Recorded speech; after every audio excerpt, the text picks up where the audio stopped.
Warning. It is the opinion of the 4th Street Productions LLC and the Working Perspectives podcast that we should inform you that some of the language used in this recording could possibly be considered offensive. You have been warned, so if you decide to listen to the recording, then don't complain about the language.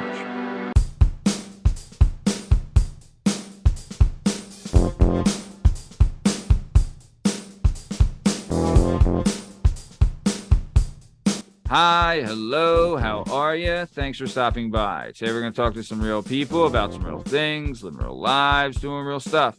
This is the Working Perspectives podcast. I'm Matt Lavelle. I'll come today by jdub, Justin Richardson, and our special guest co-host is the one and only BJ SKINZ, Bethany Chernay, and our guest today is the incredible Lauren Kreiss. In case you're wondering, you can find all our stuff and all our content on all podcast platforms and YouTube at Working Perspectives Podcast. You can also on Instagram, Working Perspectives Podcast. You can join us on the Twitter and the TikTok, the Working P Pod. If you'd like to be a guest on the show, please email us at workperspectives@gmail.com. And please like and subscribe so we can keep this party going. Jalen Dubsky, how we doing, baby? I feel very grand. Well, you look grand. Did anyone ever tell you that? No. Good, because they're lying. BJ SKINZ, thanks for coming back on. Super excited to have you. How are you doing? I'm doing Yankee Doodle Dandy tonight. What in the flying fuck? Yankee Doodle goddamn dandy. Well, I absolutely love it. Well, speaking of Yankee Doodle goddamn dandy, this is the Working Perspectives podcast. Let's get this thing started. Let's go. It's our objective to be effective by voicing societies. Working perspective, exploring your day and how you get paid.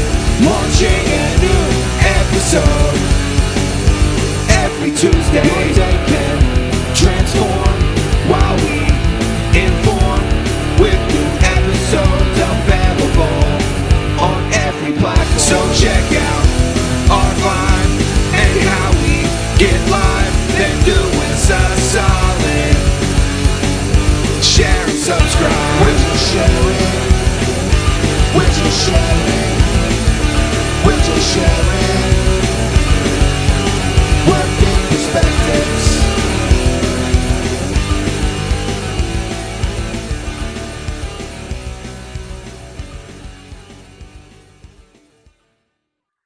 All right, let me tell you a little something about our guest today, the incredible Lauren Kreiss. Super big fan of Lauren. I'll tell you this, and I've said this before on the show, but this is something I do mean. There is, when creating this show, like the start of it, you think of like the people you're going to get as guests, right?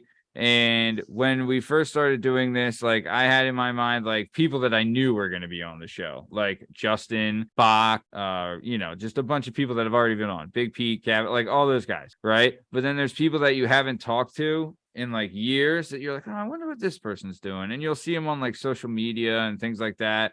You're like, God, it'd be cool to talk to this person or get them on the show or see how things are going, right?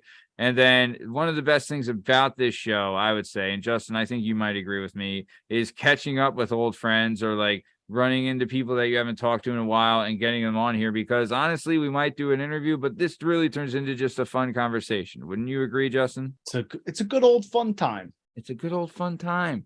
And then you make new friends, right? Wouldn't you say, Bethany? I would say. I do say. Yeah, how about it? Very nice. So another thing is there's several ways to be a guest on this show. You can email us at workperspectives@gmail.com, which has happened before, or I can reach out to you and say you need to be on the fucking show, or someone can cancel last minute and then we can get Jana to save the day and come in. Dude, honestly, I think that's happened 5 times and she's done nothing but bring in just fucking killer guests every time. Bethany, you are one of those guests. We were at a late cancellation and you jumped on and killed it, and then came on again for the incredible D Siren episode, which is available now on all podcast platforms and YouTube at Working Perspectives Podcast. Or you could reach out to me and say, not only are you a fan of the show, but a listener of the show, like our guest today, Lauren Kreiss did. She's had a lot of fun with her life, and we're super excited to catch up with her. So before we, waste any more time, I want to get this thing started. So Lauren, super excited to have you here. Thanks for being on. But before we get started, I would just like to ask, what movie do you think is better? The Godfather Part 1 or The Godfather Part 2? Part 2. Easy. Easy peasy in your fucking ass, Justin. Easy answer. How do you like that? You I don't know. Son of a who bitch. Godfather Part 1 is the better of the two. It's a much better movie. No, Right. you're wrong. Obviously, if me and Lauren agree. So very good. Great. Thank you for that, Lauren. And honestly, I'll tell you this. When it comes to females, not doing great with that question. Not a great track record when it comes to asking females about that. But glad to see that you're a well-educated, well-rounded human being. Very nice. Then let's keep it moving. Next question. How about Cheetos? Crunchy or puffed? Honestly, that's hard. Because honestly, sometimes I think I like puffed because that's what I eat more. But I think I enjoy crunchy more. Would you say that and we'll get into this more now, but you work with children primarily, and I would say younger children, it's more, they're consume more puffed, right? And you have a young child too, right, Bethany? I would say Pirate's Booty, right? They're always getting they're puffed. definitely more The kids puffed. are getting puffed, but then when they grow up, they become more crunchy, I would say, right? Yeah. The evolution of the child goes into more crunchy Cheetos. My daughter definitely prefers crunchy. Well, she's a genius. That's why. She's a genius. So, okay. Next question. Pancakes or waffles? Pancakes. Sure. Definitely pancakes. Right. That old chestnut. Yeah. Pancakes are crushing, yeah. No, dude. Pancake. Really? I mean, honestly, we haven't had a waffle in a long time. I don't know. Yeah. It's too Highfalutin much waffle trouble to make people. them. Bethany, you were a waffle, right? I was a clean sweep. I did not realize. yeah.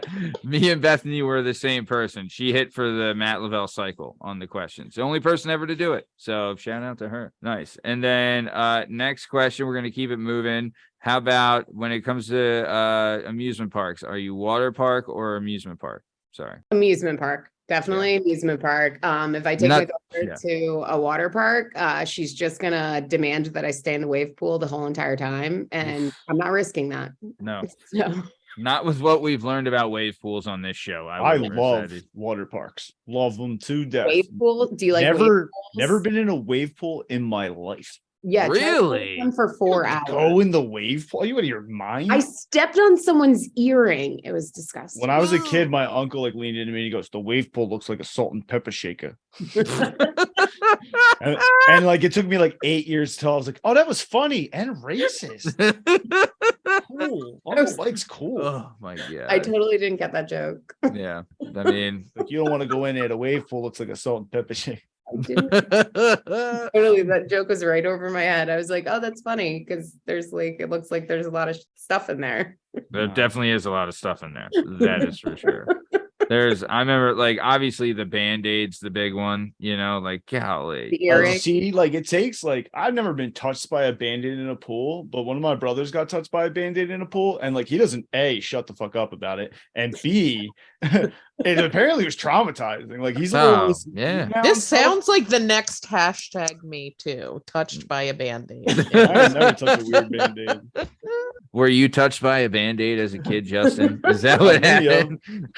Are you high? Are you protecting he's OCD where he puts remote controls in plastic bags when he goes to the hotel. He don't want to touch the remote. I'm wondering which brother. And I was like, if you're gonna sleep in a random hotel, I don't think you know. How many brothers do you have? Oh, yeah, it's 40. I have 6. I have 3 older and 3 younger. Yep. And but yeah, I'm you'll sleep in a weird bed, but you won't touch the remote control in a hotel room. He's like, do you know what people do to them? And I was like, I don't know. Do you know what they do in the bed? Ugh. Yeah. I'm stay in a better couch. place, you fucking animal. You get hotel rooms that have couches, Bethany?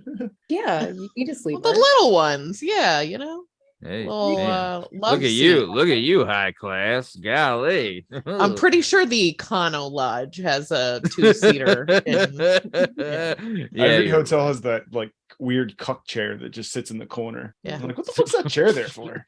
the cuck You chair. just told us.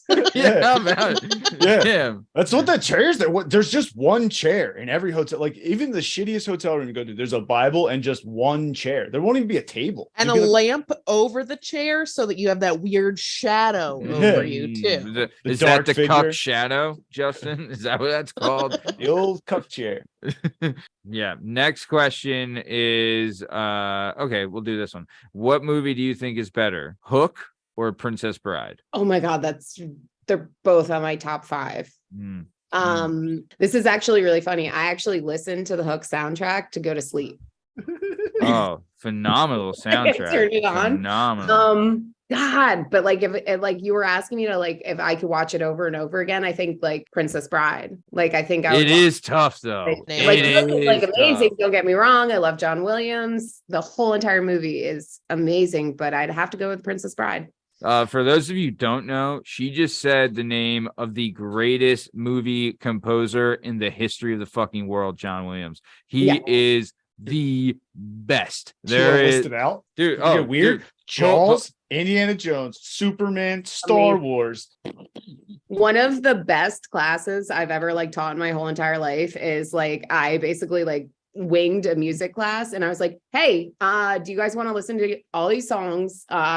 Do you know what movie this is from? And I just kept like playing like all these John Williams songs. Jurassic And- Park.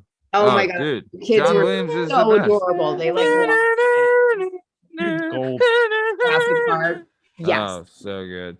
Well, I bet you know what we should do? We should do like a movie or not a movie, like a game of where we play soundtracks and see if you can guess or if you can guess them. Wait, so he also did Star Wars and Harry Potter? Yes, he did Harry Potter too. He did What? Star Wars. Does Wait a he- second. He did is Home it, like, Alone. He did Home Alone. Jerry thing. Goldsmith. Jerry And Goldsmith he has did Back to done the Future Rudy and too? Hoosiers. What's that? I'm 90% sure he did Back to the Future too. Wow. But and that's honestly like I love like every once in a while that comes on in my car and I like feel like I'm driving the DeLorean. Oh my God, John Williams is incredible. I'm looking up now. We have to do it. All right, as a composer, his filmography. Holy fuck on my face. Yeah. All right.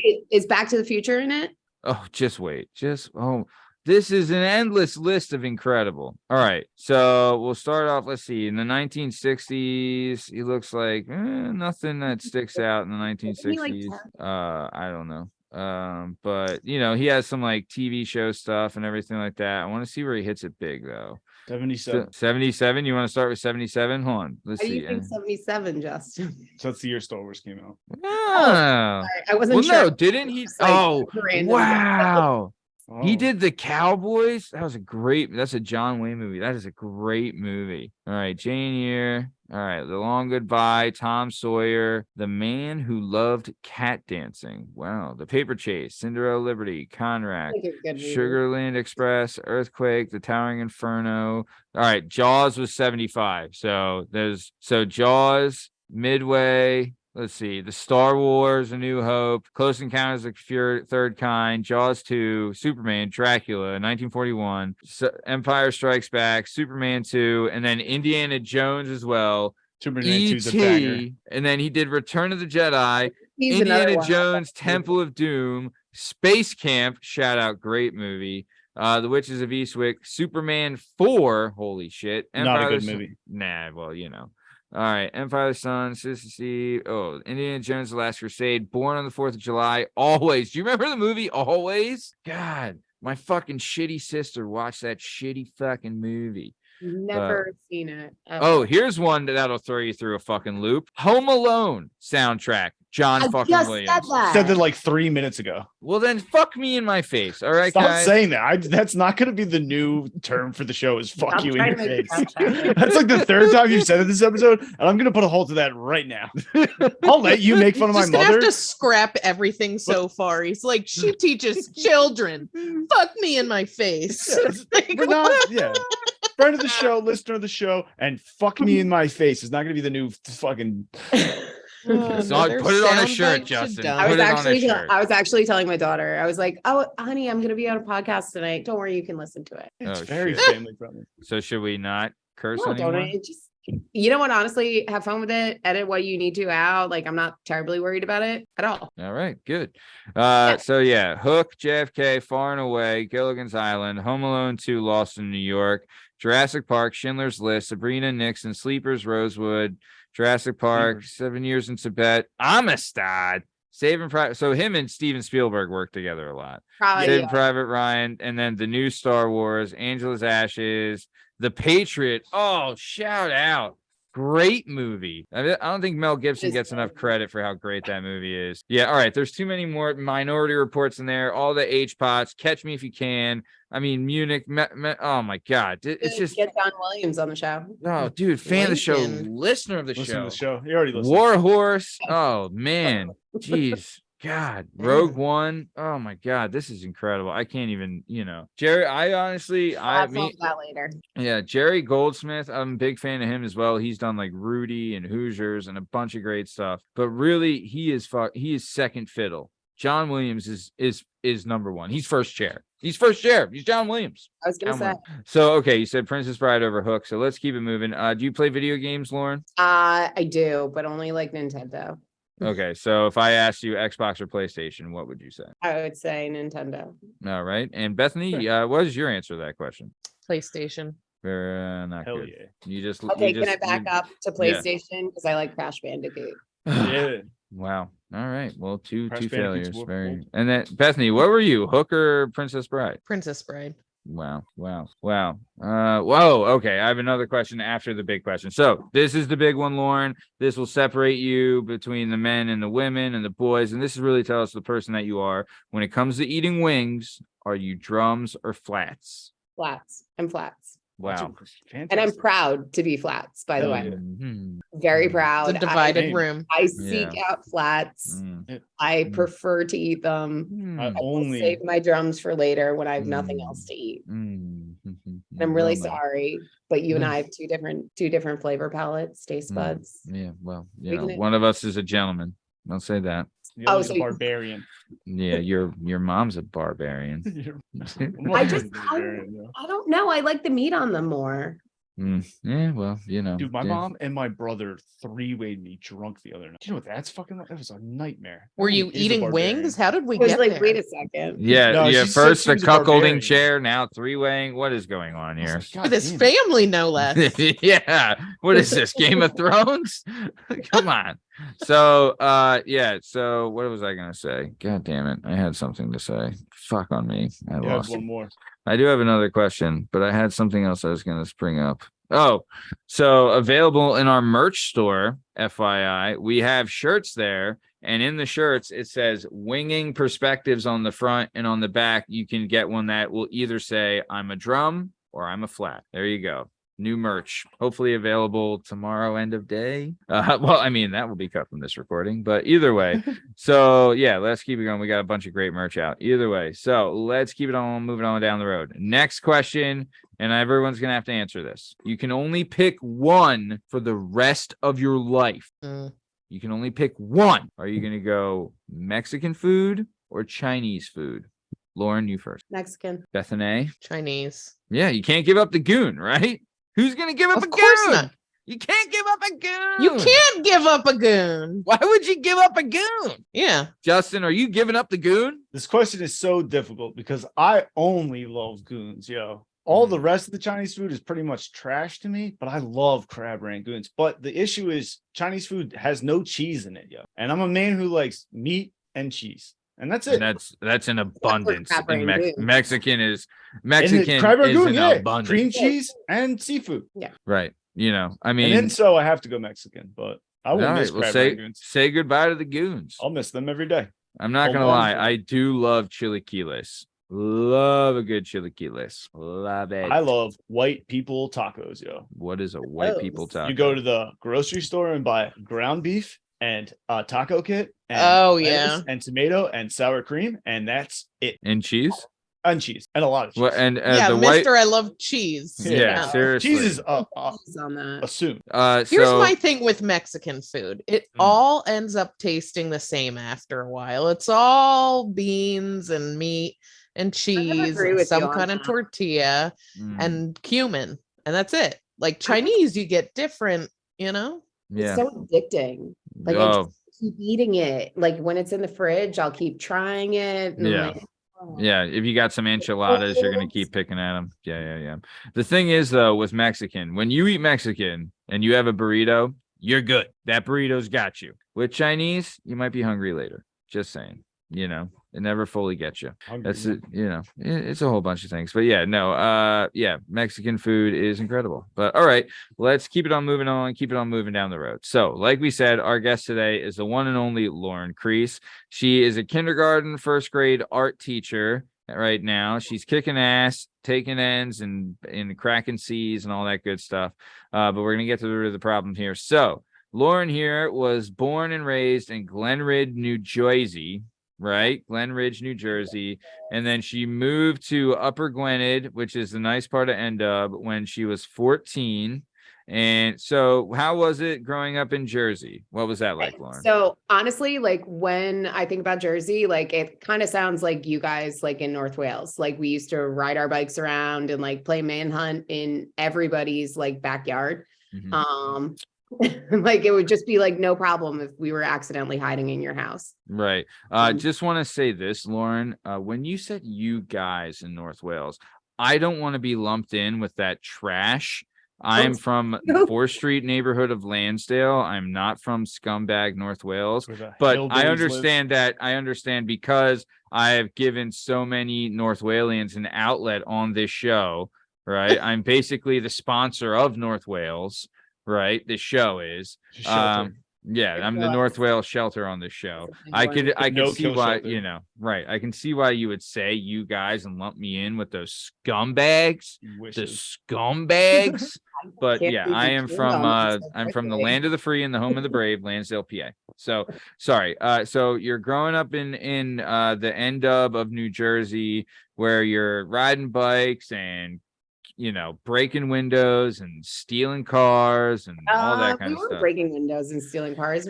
But occasionally we would throw snowballs at cars. Oh, the best. Best. The absolute best. The best. The absolute best. I wish that was an Olympic sport. That's how It's much I fucking love throwing Literally snowballs. at cars. my I remember favorite getting thing in to do. Yeah. I remember getting in trouble for that. Like, Oh. and the person, like, obviously it was like such a small town. The person, it was this this one kid's mom actually came into the school and said, I know for a fact who was throwing snowballs at my car. And they pulled us like out of class. Ooh. Snap. It was them. It wasn't me. Uh-oh. Man. Yeah, sure. No, not you. God, no. Dude, I remember one time we got jumped by we were throwing snowballs at cars. It was me, Tom, fan of the show, listener of the show, Sugar Sean Munley, and this kid, Ryan Ball. And we were at the corner of 5th and Broad in Lansdale. There's like this bank there. And what we would do is we would throw snowballs at cars.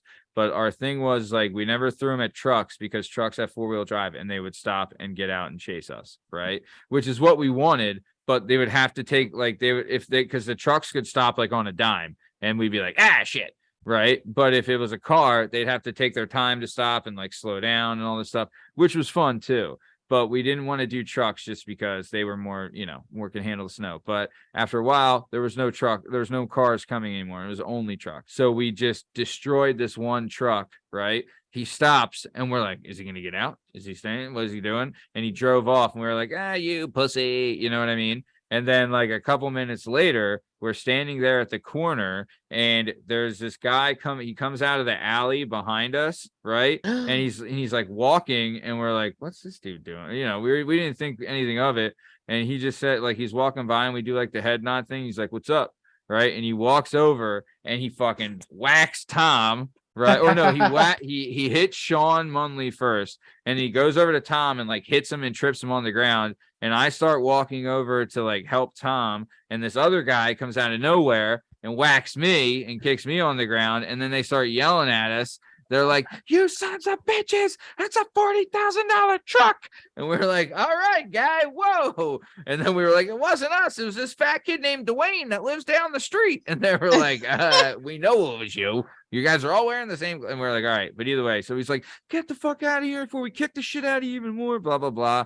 And we like got up, and honestly, we had so much like padding on and stuff because we were wearing like winter clothes. It was more like just the shock of it. And then we just like, as we were leaving, we all started to laugh, and we had to like run away because we were like, we don't want them to, whatever. And then afterwards it was like, oh, I'm gonna get my cousin, and and that never happened. And this guy, he's probably somewhere happy with his family in his $40,000 truck, and the best to him. But that was my snowballs of cars, and I miss it every day.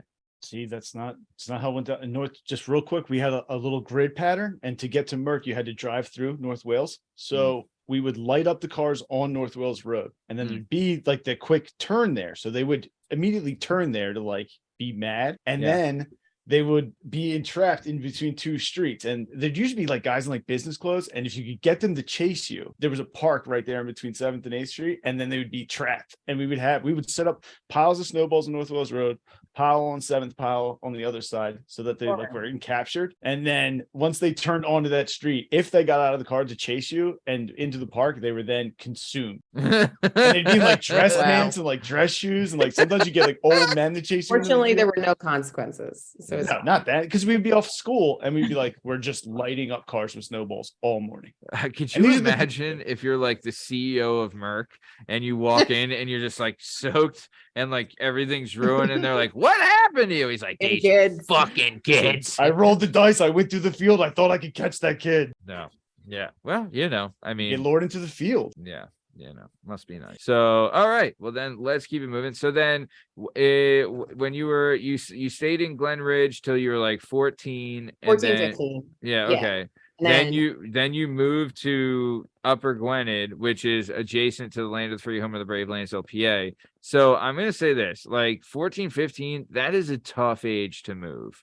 Because like you have like your friends already and like your clique and everything kind of set up, and then you got to move, and like there's a bunch of little assholes around here, and you're a girl, like that's pretty tough. So how was it moving to Upper Glenwood at that age? What was that transition like? First of all, it was like kind of like a little bit ridiculous getting thrown into a school that was like the size of like a high school, like, and it was a middle school.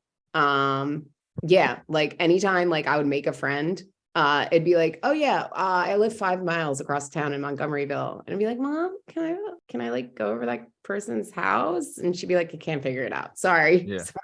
Yeah, no GPS back then, that's for sure. I definitely I did eventually like make some like good friends, but it was just like it was so hard to like, you would never have the same classes with people. It was really tough. Yeah. But that's, the North Penn school system for you. Honestly, I remember like I went from Catholic school to public school at like the same age. I was like 14 when I had to leave Catholic school and go to public school. And I remember like I have like my neighborhood friends, like everyone like I hung out with all the time went to public school, and I never saw them at all. And like I was like, God, we're gonna get to see each other all the time and be in class. I was like, wasn't in class with any of them, and like had to meet new people. Like there's a bunch of people I knew, but none of my like close friends I didn't have any classes with. And I was like, well, this fucking sucks. Yeah. But that was basically, I mean, like I had my sister, which was awesome. And I eventually we kind of like made the same friends eventually. Yeah. But it took a while. Like you fall into like you just kind of like, as a girl, you kind of get wrapped up in the idea of like being popular. And then you're like, wait a second, I'm just like this girl's accessory. Like she needs me to feel better about herself. And then fortunately, like towards the end of high school, like I did meet like great friends that I'm like still friends with now, like 20 years later. Yeah. So can you Bethany, what about you? Like in what she's talking about with like girls being catty, and at that age it's like popularity is like everything and all that stuff. Like, did you have anything like that, Bethany? So I feel like my school was definitely less cliquey than like the average school because we were smaller. Also, I honestly didn't have a lot of girl friends. Like I had some, but I feel like the people I was closest to was like one girl that seemed a lot like a dude in personality sense, and then one dude. Like those are my friends that I still have to this day. Yeah. I would Um, like honestly, like eventually, like I think like I did like come to the realization, like I just got along with like Matt. That's how I ended up hanging out with you. Like I just got along with guys better. Like I would befriend them. Mhm. Like, I wasn't really about like getting my nails done, going shopping or anything. So you come to the realization, it's just like, I don't know. Yeah. I'm definitely not a girly girl. That's for sure. No, I would say though, like you were like really, really nice and like really cordial and polite and like would hang out. Like you were just, I don't know. Cause like, yeah, we didn't meet until we were like 15, 16 and you were just super cool.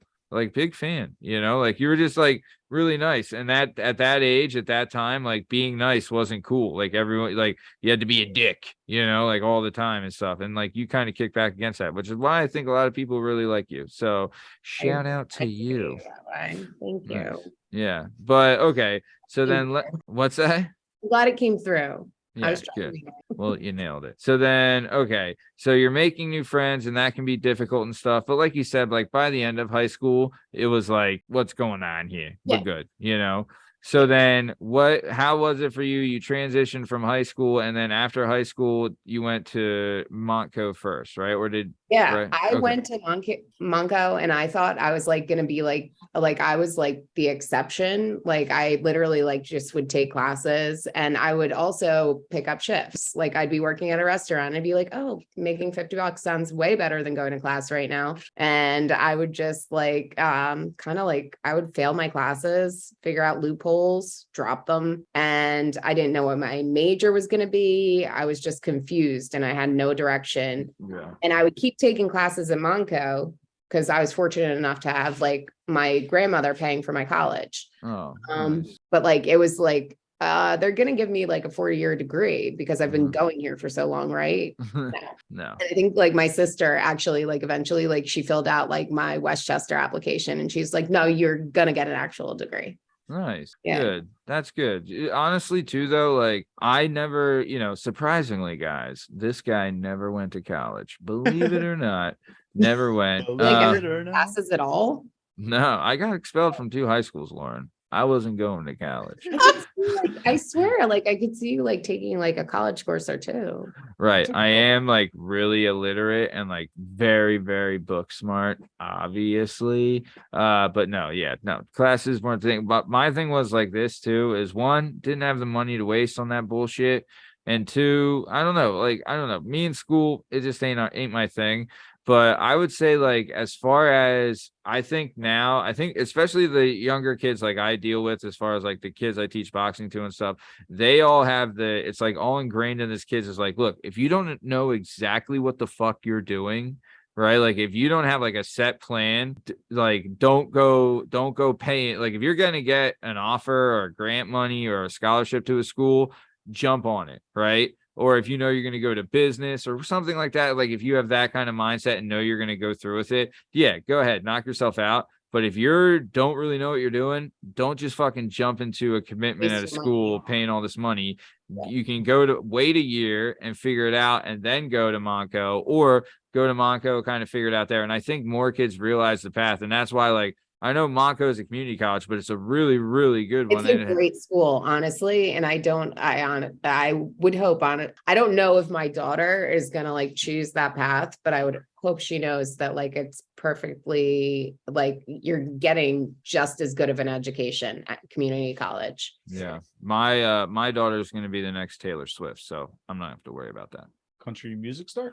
Nice. My daughter is a fucking superstar. I'm telling you right now. I'm just letting you know, like, I'm just telling you, you're going to see, I'm right. She's a magic superstar, and that's just how it goes. What are you going to do? Yeah. So, okay. Bethany, what about you? Did you do Monco, if I remember correctly, or did you go right to Colette? No, you went to Cabrini, right? Right across the street, Eastern. Oh, Eastern. Yeah, you were Miss Eastern U, right? Missy U. God. How could I forget that? Jeez, I didn't want to go to college. Like I remember calling my mom after, like, I was in my second semester of freshman year, and I was like, I just want to drop out and go to like the restaurant school or something. And she was like, I'll be damned if you do that. Like, so I just no kept- daughter of mine is going to no restaurant basically, school. I mean, she's born and raised in Pennsylvania. But here I am making her sound like an old Southern lady. Yeah. But yeah, I mean, I think then I ended up getting a psychology degree, and I work in banking now. So clearly I used it. Fancy that. Nice. All right. Very good. Well, guys, it's now time for everyone's favorite segment. It's jdub's questions, asking some questions. jdub's questions, a new favorite segment. jdub's questions segment. All right, Lauren, Justin's going to ask you some questions, and it's going to be great. Justin, take it away.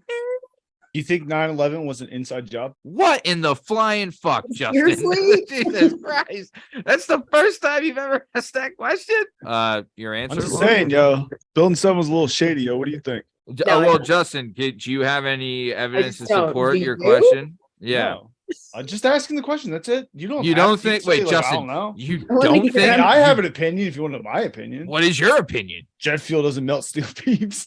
I don't fucking know. I don't know anything. I wasn't there. I have no idea. I saw it like on TV, and like, you could probably convince. Like, I'm very dumb, so you could like probably convince me with like 4 YouTube videos and like some like smart talking points in a bar while I'm a little high. I'd be like, okay, all right, but You like, remem- yeah. probably not. Sure, you know? whatever. You're not a fucking genius. We know that. Yeah. Lauren, do you remember where you were when 9/11 happened? Yes. But I can't remember the room. It was in like you remember like the rooms like right off of like APOD? Like it was the secretary's office, and I was like right behind APOD. Oh, by like F40. Yeah. It was one of the health rooms. Like I was stuck there for like 4 hours, and I can't remember the teacher's name at all. That sucks. But no, I was stuck in there for a couple hours. I actually remember my dad was in the air. He was flying, but What? yeah. Your And father was a pilot. what's that? Your father was a pilot. No. He was like on a business trip. Oh, okay. So that was a little I nerve was like, wracking. you're like he was flying. I was like, he was flying. Yeah. This guy? He was actually flying with his arms. Yeah. Just an FYI, her dad, Superman. No, I definitely. What about you guys? Bethany, take it away. My school was on strike, so I was at home. Let me tell you, the teachers stopped striking like the next week. They were like, this doesn't matter anymore. All right, we'll come back to work. Yeah, they're like, all right, fuck our pensions. Let's go. Yeah, these kids need us. Yeah. Hey, America needs us, dude. Yeah. Talk about unifying America and getting That's- President Bush elected for a second term. Keep going. No, I mean, I had nothing else to say. Justin, where were you? 9/11. I was in wood shop, and then because of 9/11, they would let us in the YMCA for free. So we all like got together to go run ball at the YMCA, but then our one buddy, Stab, wouldn't let him go because he was like, fucking 9/11, can't leave the house. And he got like all upset. Yeah, And he cried. yeah, his parents cared about him. What a fucking Yeah. loser. What a right? loser, yo.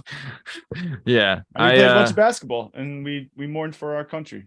I do remember this. I 21. do remember getting home and being pissed because MTV wasn't working because the cable was down because of 9/11. So I was like, these fucking terrorists took away MTV.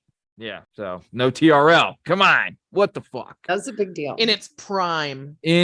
Carson Daly, fucking fan of the show, listener to the show. Yeah, he was the fucking tap of the chats at that one. Dating Jennifer Love Hewitt. Or Talk Jack about- the lead. Oh my god. Yeah, dude. Tara Reid. I remember that season. Dude, that Of guy his life. outkicked his coverage better than fucking Justin. Like, that's incredible. You know, have you guys seen Justin's girlfriend? It's unbelievable. It's just not the 5th time you brought this up. She's very attractive. I'm a very handsome man. It's not. No, you inconceivable. are not. It Sure is. I am. It is. No, to quote Princess Bride, it's inconceivable. All right. That man died. Inconceivable. Yeah. Have you ever no. broken a bone? If yes, Me? which one? Yeah. Yeah, back to you, Kreis. Yeah, you guys aren't okay. No, but I did get stitches in my knee. Shout out. Hopefully you don't. Knock on wood. Yep. Don't. What's the break last thing you stole? nothing. Ooh. Do we have a thief? Okay. I'm gonna say the last thing I stole was not. It was stealing, and it was ringing up something incorrectly, knowing it was going to be cheaper at the grocery store. Like you rang up regular bananas instead of organic bananas? Yeah, like basically. That is not stealing, you Dude, are fucking there no cheese thieves ball. that listen to this show? Yeah. If Wait, you don't what? bring it on- no one will admit that they No steal one, things, no bro. one steals. No guest Nobody that steals. comes on the show steals. I mean, Okay. we've had mass murders on the show. They're like, "Whoa, Edit that stealing?" part out. You can edit that part out. Well, you didn't steal anything. You still paid for it. You just didn't pay the exact amount. I mean, Yeah. it's all You like, can- You got can a claim discount. ignorance. Yeah, we've all done that. You know what the gimmick is? Is that you know how they have like the candy you can like pour in a bag, right? oh, you do that all the time. I love it. I would get like all the good stuff. Actually, right? one of my roommates in college actually got she got in trouble for that. Well, she was a For dummy doing it, and Jana. got caught. But this is what you do, right? You go and you look for like the Ignorance. cheapest thing is like dried, apricots or whatever's cheap, right?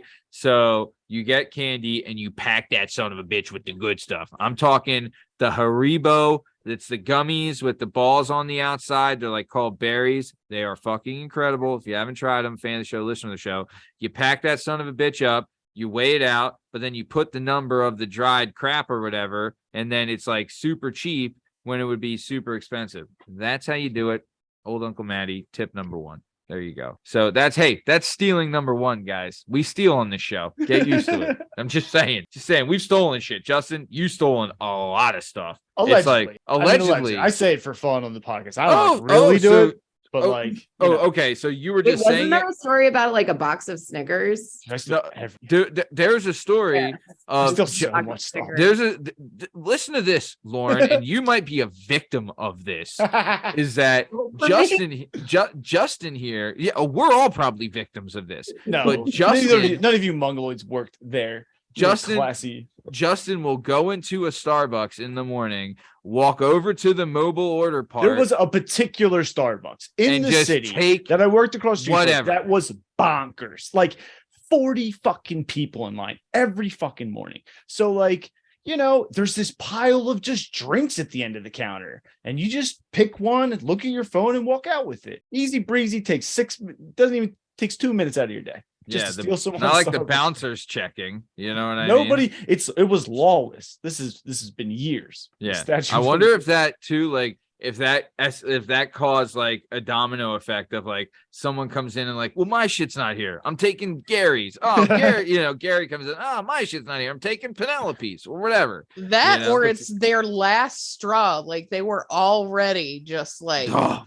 barely hanging on by a thread. And then Justin comes in and he's like, you know what? Yeah, I think a apple crisp oat milk shaken espresso my sounds good to me today. the scummiest part was my favorite part was that how they have the little bag of like treats at Starbucks. It would be random. Like I don't know what's in there, so I was like take a drink in a bag, and you never know what you're gonna get. Sometimes I That get could be something two like separate orders. Yeah. That's a twofer. Yes. I wouldn't like it, Yes. just throw it away. My dear God. Oh no, you wouldn't.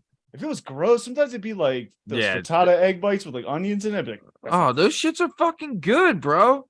You haven't had Sometimes- them? Sometimes it'd be a cake pop at 7:30 in the morning. Ooh, that person's The living karmic the debt best you're life. gonna If I have was to with pay. you, I would make you eat whatever you got. Yeah, And be like, Yeah. you should eat it. yeah. Eat it or Don't do that anymore. Oh, I'm growing no. better of it. Okay, right? Yeah. Instead, he doesn't Dude, rob I'll look- Starbucks anymore, guys. He goes into Wawa, orders something, gets it, and if the line's too long, he just fucks off. That is I gotta stop doing that. I have gotten way too in the habit. I'm like, well, you're gonna have to. Dude, I do it at like Never do like- that again. Like clothing, like I'll do it at places where you're not supposed to. But I'll be like, this line's just too long. I'll just walk. I'll be like, I'd rather be arrested than wait in this line. And you'd be surprised what the fuck you can just walk out with, Justin, That is there, privilege right Yeah. there. Oh, 1,000%. I'll is there- be dressed nicely. And Yeah. I'll be pretending to talk on my cell phone. If I were to be stopped, I'd be like, "Oh my god, I'm so sorry. I have no oh idea. jeez, excuse my whiteness. I have Just- the money to pay for it. That'd be Yeah. crazy of me to steal it." I would Yeah. never think of any crime. Me, sir? Do I look like a thief to you? Yeah, no. Sir, I'm appalled at your accusations. Yeah, yeah.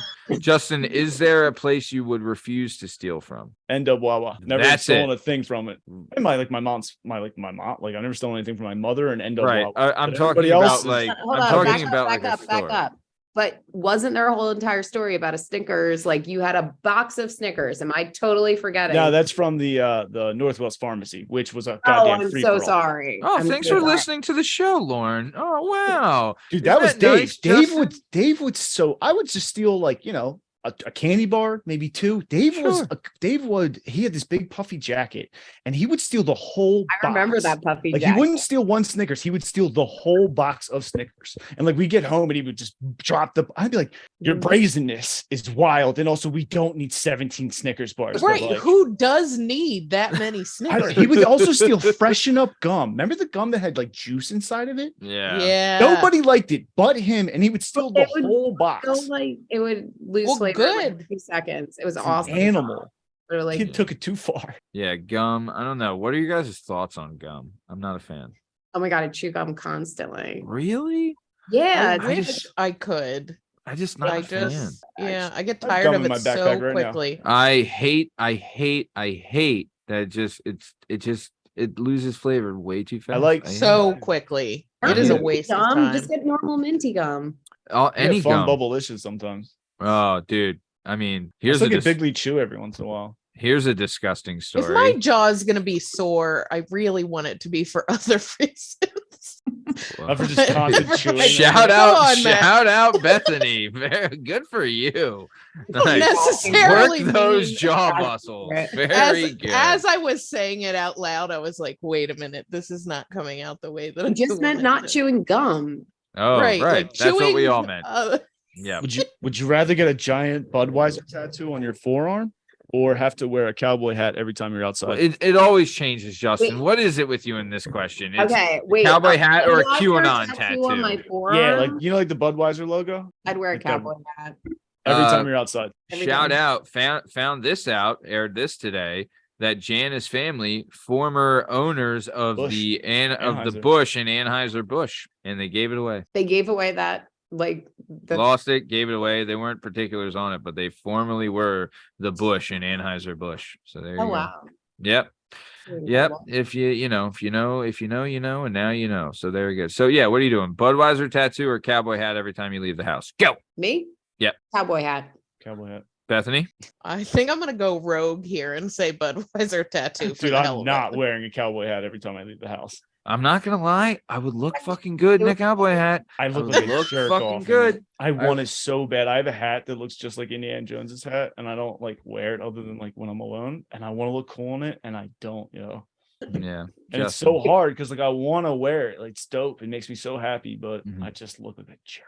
Yeah. I feel Yeah. like that with dangly earrings. I feel like I look like a gypsy anytime I put something that isn't like Do a you short- guys wear hoop earrings at all? I actually never had a piercing. in my Figured a life. hoop. Wow. Yeah. We used The bigger to- the Oh, yeah. I used to have a buddy of mine. He is a African American fella, and he swore by it, and he would call them hoops. But he said girls that had hoops like black guys. That was he was just like, this is a fact. I'm telling you this right now. We call them hoops. And if white girls or whatever have hoops, that they like black guys. And not gonna lie, he was pretty accurate. Just gonna say, we'd catch some hoops every once in a while. Yep. Shout out Adrena Winters. Stereotyping's not always wrong. I mean, it doesn't come out of nowhere. You know. If you were exiled from America, where would you go? Costa Rica. Nice. Easy. Okay. Would Next. you rather be the fastest person alive or the strongest person alive? Fastest. Same, yeah. I love running. For $3 million, would you cut off one of your fingers? Yes. Which Easy. finger would you pick? I kind of feel like I don't really. I want to go with the middle just because it seems like it would be like the least likely to like affect like my like You gotta balance. go ring finger. What? The ring finger. That's not. Wait, gonna, wait. You're saying your middle finger would be You the go middle least finger. likely Your to middle affect? finger's your longest finger. Well, The middle if it- finger's everything. I don't know. What do you know about Pinky. Okay. See you later, No. Pinky. Can't get rid of the pinky. You need the pinky. It gives you the most dexterity from distance. You go ring finger. What? I'm gonna get? I don't Ring even- finger's I can't useless. even touch my pinky. Ugh, white people. All right. Next What's the question. fastest you've ever driven an automobile vehicle? Automobile vehicle. Probably like 100. I used to drive manual, so like I could get up like, and I would like maybe like 105. I should ask that more. You can drive. Good for you for no. You know how to drive a manual car, Matt? Nope. I'm a fucking pussy. What about Automatic. you, Bethany? I tried a couple times and Losers. was not. Yeah. Cool. My mother took me to buy a car. She was like, buy this car. She worked for a doctor and she's like, he's selling it. It's a good car. You're going to buy it. Takes me there, drops me off, leaves me with a check. I give the guy the check. I get in the car. It's a manual car. And I look at the guy. I'm in Doylestown. There's not GPS back then. And I'm like, I don't know how to drive a manual car. And this guy teaches me in his driveway and from Doylestown, which I didn't know how to get home from, drove a manual car. And that's how I learned how to drive a manual car. How many times did you stall out on the way home? On the hills, I either would launch and I would either stay at the bottom and just fire all the way the fuck up the hill because I didn't want to like skid out. And I was like burning out all crazy. But yeah, you just gotta throw your kid in the fire, you know? Just drop him off at a stranger's house. And my dad actually, he was trying to teach me how to drive stick, and like we kept going around the block, and he would get pissed off at me every time I like stalled out. And I was like, I don't know what to tell you. Get out of the car. Like I'm gonna teach myself. And I was waving like lines of cars. I would be like, I'm sorry, I don't know how to drive stick yet. Just go. Yeah. It gets scary when you roll backwards. It's honestly, I'm like parking brake. Yeah, honestly, it was probably a lot scarier for like, well, I don't know, because people like initially would see like your car from a distance and be like, "This fucking idiot," and then they get closer and you'd be like, "I'm so sorry." They'd be like, "It's okay, hon, do better." You know, if it was me or Justin, he'd be like, "Fuck you, idiot!" Dude, you stall out like it's a green light and you go and you just stall out, and then the person behind you starts honking, and you just like. I'm pretty sure you still do that by accident. It happens. Dude, I've driven stick my whole life to this day, like almost once a day, once every other day. I like miss a gear. And I'll be like, how? Well, it's because you're an idiot. Just dumb. Just big dumb idiot. All Do you have any questions for me? Me? Yeah. Wait, seriously? Yeah. I didn't like have any like prepared. That's you the fun don't part you don't of this have question. to. It's he asks it to everybody. You can say no, or you can come up with a shitty question. Oh god. You don't have to have a question. It's fine. We can move on. Okay. You don't have to have a question. That's just the question is, do you have any questions? And you can say no. Yeah. No. That's an answer. All right. Thinking Good. about asking you a question all week. Yep. Well, if anyone else wants to give some questions to Justin because he dearly needs some, you can drop some questions on us at Twitter at Working P Pod, on Instagram at Working Perspectives Podcast, hashtag jdubs questions, asking some questions. All right. So let's keep it on moving down the road. So last time we talked, we were in West Chetty, land of the free, home of the brave, adjacent Westchester. You're going to Westchester University the same time Asher Roth was there. So good for you. Big shout out to Asher Roth, fan of the show, listener of the show. Yep. I hate college, or I love college, right? And Shane Gillis. Oh, shout out Shane. Shane Gillis? He's a comedian. He's hilarious. Yeah, really funny. So then let's keep it moving. So you're at Westchester, you're an art student. What was life like there? Were you commuting? Were you living there? And I think former guest of the show, friend of the show, Daniel Costanzo was there at the same time. And he was. and did Janine did your sister was she at Janine, Danielle, obviously like Danielle's ex-husband went there, and like there was we built like a little friend group. It was kind of cute. Oh, nice. I eventually, after my sister graduated before me, and after my sister graduated, I ended up moving in with like 4 girls. Oof. When I was like 25. Oof. Yeah. Well, you'd think like it was like the worst experience of my life, but they were actually like probably like the chillest people I've ever lived with. Yeah. Like there was never any drama. Ugh. Super sweet, like help yourself to whatever you want. Like it was definitely a good experience. I've lost friends by living with them. It's like, Bethany, I know you weren't there, but Kreiss, you were there one time, and I think you slept over, one time, Kreiss, and Justin, you'd been there, but I had a house on Markle Street in Roxborough. Yeah. And it was like that place there. Like I lived there with a couple buddies, and there was like, I was there like the longest consistently. And then there's like a bunch of people that would come in and out and like whatever. It was, dude, like I would get so fucking mad at like people just leave their shit everywhere. No one does the dishes. And it's just like, and I was the youngest guy in the house, but I was responsible for making sure all the bills got paid and like the house was clean and like all this stuff. I fucking hated it. It's the worst. And all everyone did was like smoke weed all day and party and do stuff. And then like our house turned in like a party house. So people just like come over to do drugs. So even when you didn't want to like smoke, people were like, hey man, I'm coming over to smoke. And you're like, well, great. And then when people didn't have stuff, they would just come over and smoke your shit. You know what I mean? So it just sucked. It was, I mean, it was fun, but it was also like the fucking worst. Also, I had the smallest room in the house. I had a full-size bed in the room and it touched 3 walls. Do you remember that room, Justin? No, right? I can only picture the first floor and the basement and the back deck. Yeah. Brutal stuff. But either way, so let's keep it on moving down the road. So you're living with 4 girls in Westchester. How was that? Like I said, like it was easy breezy. They were like really sweet girls. I haven't talked to them in too long, but Right. it was actually kind of funny. I remember going to my one friend's wedding and her brother looks at me and he goes, yo, weren't you like the 30-year-old that was like living with them? And I was like, pretty much. You're like, yeah, I was 24, but yeah, that was me. They all like had it in their head that I was like 30. I mean, whatever. That's probably a good thing though. And then okay, so then you're living, and then you would graduate, right? And what would you major in? I was an art major, and literally, I'm good at art. Yeah. This was literally like process of elimination. Like, I don't know how to like not take a math class and like get a college degree. Sure. And like people don't realize that when like you like haven't like it was like, okay, like the last time I took like a legit math class was in high school, and here I am 25 and going to college. That's a language like I stopped learning. And like so it was really tough for me. And honestly, being an art major is a lot harder than people give you credit for. Like it's like staying up all night, like troubleshooting, like making a sculpture like out of foam core, or like and half the time like something like you just make like you spend like hours and hours and hours on it, and you just totally shit the bed. Like at the last minute, you just try something. I'm like, oh, I'm pretty sure this is going to work. And turns out this material, like I didn't do it correctly.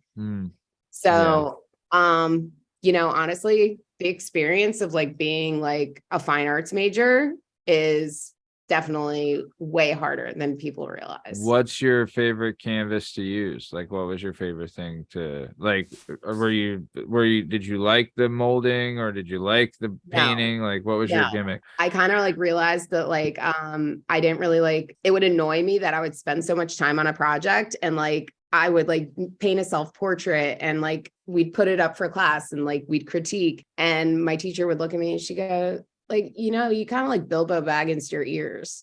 I was like, holy shit, I spent so much time on my ears. Like, and so that frustrated me, like painting like realistically. And then I realized like I could just get a giant canvas with spray paint and like stencil things, and it would look like something you would sell. And so that's what I would do. I would just create like mixed media art. I'd like to say like I was doing like the nails and twine thing before other people. Oh, a little bit more creative. But nice. Yeah. Like I definitely like I had fun with it once I was allowed to. And do you think like that, did you enjoy, I'll tell you this, one of the things I think about this show that attracts people to being on it is the ability to flex that creative muscle, right? Like, for instance, like you see a guy like Strong Stem Steve Cabot, the co-host of the Weekend Poppin', which is available every Friday at noon and has a backlog of episodes available now on all podcast platforms and YouTube, Work Respects Podcast. Either way, you see a guy like that and you don't think like super creative, but he has like this creative angst. It's his way that he does it. But I think like having an outlet for that creativity or for that showmanship or spontaneity or something like that is a very good and positive thing. So when you were going through this art class and finding all these different mediums to work on, was that like, did you find joy in flexing that creative bone, or like was that what kept you going, or how did you find like Like, go ahead.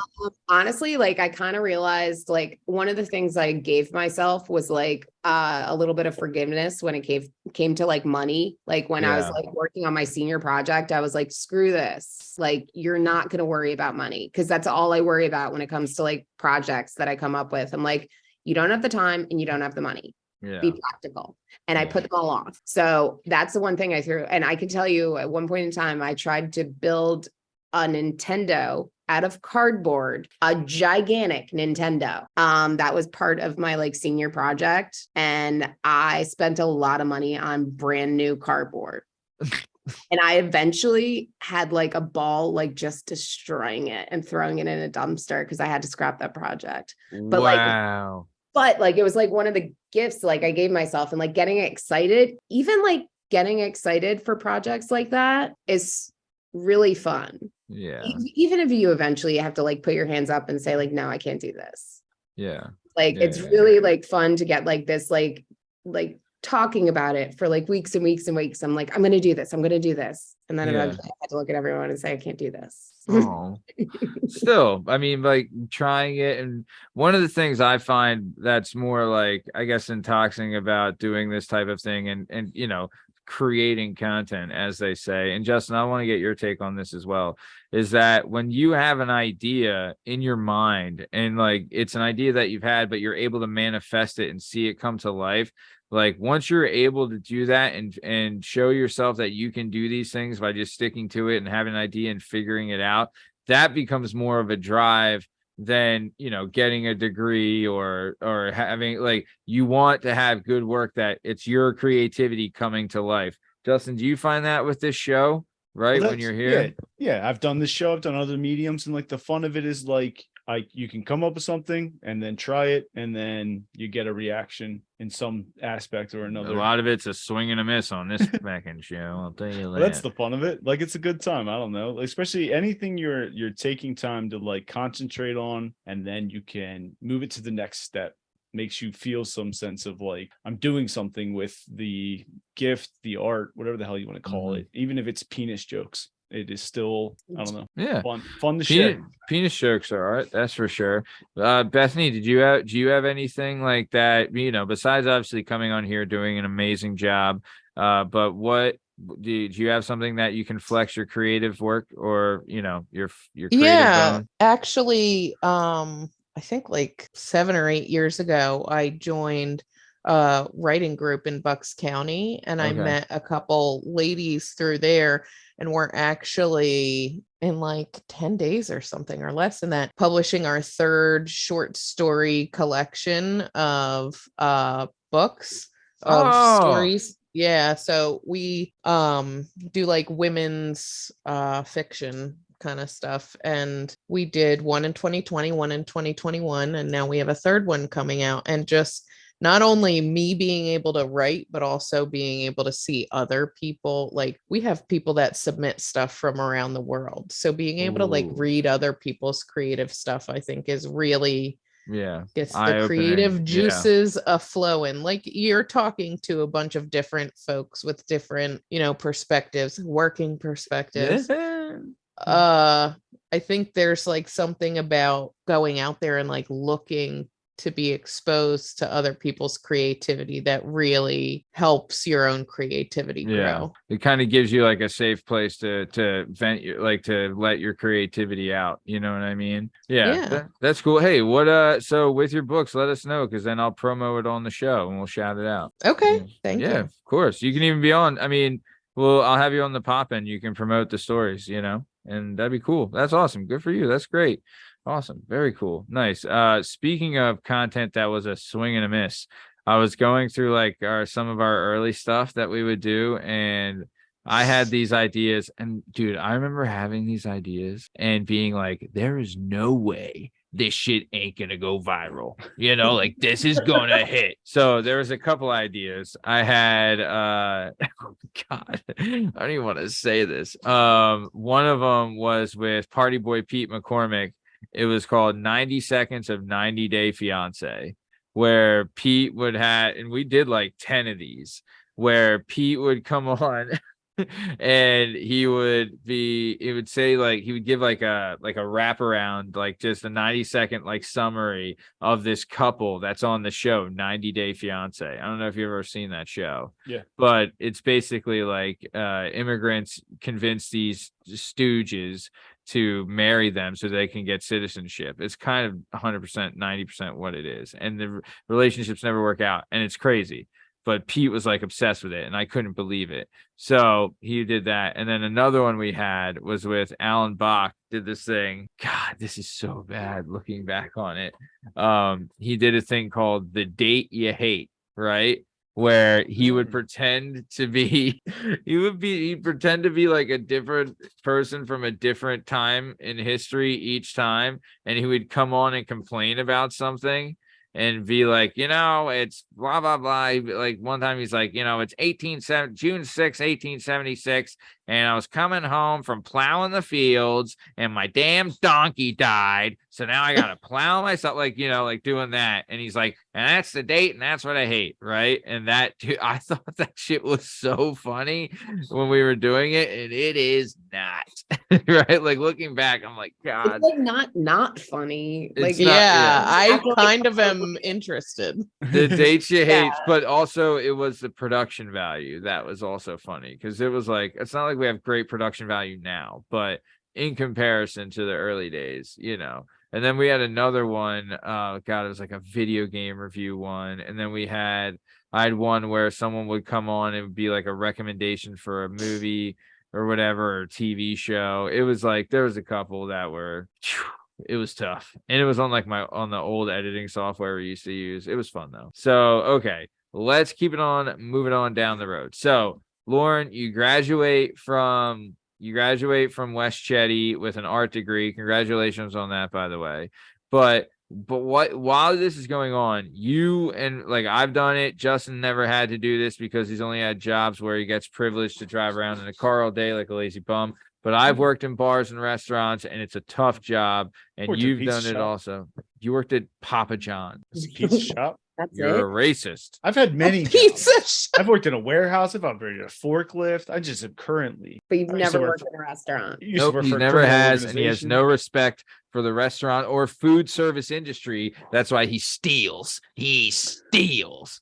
So, so either way, let's keep it going. All right, so let's go down. Let's talk about it, Lauren. Oh, so. God. Which one do you want to start with? Well, I'm gonna name a bunch, and you can start wherever you want. So we got Friendlies, we got Uno Chicago Grill, we got William Penn Inn, we got that was 8 years. What else? A macaroni grill. I actually worked at Tex-Mex and I got fired from Tex-Mex. Tex-Mex, macaroni grill. Yeah. Wow. Where else? Oh God, I'm trying to think of other ones. Did you work at like Ruby Tuesdays or Applebee's? No. I had a bunch of Bennigan's. Did you? I had a bunch of like retail stints too, where I would work retail. God. Oh, and I delivered pizzas most recently, like last year. Oh, cool. Dude, I'll tell you, that's something that like when my wife divorces me and I have to pay child support, I know I'm gonna have to get a side job working in retail, and I'm dreading it. No, you're not gonna.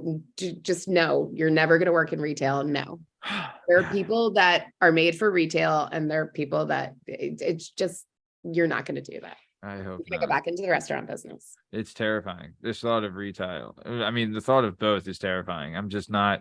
Honestly, you need to be in like restaurant shape to work at a restaurant. Like it's fucking tough. Always be in restaurant shape though. I mean, you don't have to like I reset like a whole entire wedding to like be in restaurant shape. Like all you have to do is like be willing to like kind of like I don't know. True. And by social, right? Like I feel like you can wing it, like being like in your like 30s, like and being social and like not have to work as hard. You're still doing work. Like by being social, you're bringing in money. Yeah. I don't want to do a lot, the drugs. Nobody's gonna be offering them to you, so don't worry. Yeah, I'll just be like, hey guys, you could work at Chick-fil-A. Oh, it's like a hard job. I would not want to work at Chick-fil-A. I would work there just for chicken. I'll tell you that right now.